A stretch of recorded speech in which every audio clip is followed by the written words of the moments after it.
Membro Comissão B Parlamento Nacional considera jovens Sira nebe envolve ia conflito foi na lais ne, também Sira lá com responsabilidade moral.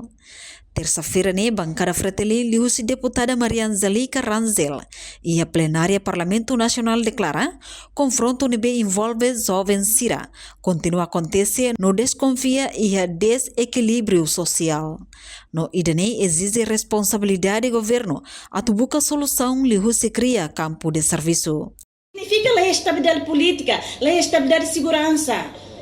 Nem tamba saída, por ver a colher, causa rusida nem também desequilíbrio social.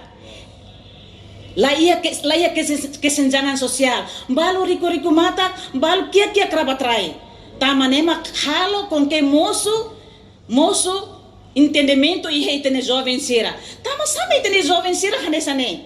Sai hanesane. Tamba promessa sereita de hankata itaba hukum lori governo lori jovem sira para serviço. Uma realidade jovem ser lá em serviço, claro que jovem ser e a entendimento hal não é. Nem me fala do senhor presidente, mas bem, obrigado. Hawarei Russi, presidente Ramosota Neculiana, mas hal intervenção. Muito obrigada, senhora presidente. Enquanto deputado bancada CNRT, atual presidente Comissão B, nebe trata assunto defesa no segurança, Domingos Augusto de que relata, baseia o resultado fiscalização Comissão Nian, foi lá descobre confronto nebe hamate jovem ida ne envolve os indivíduos sira nebe lá com responsabilidade moral.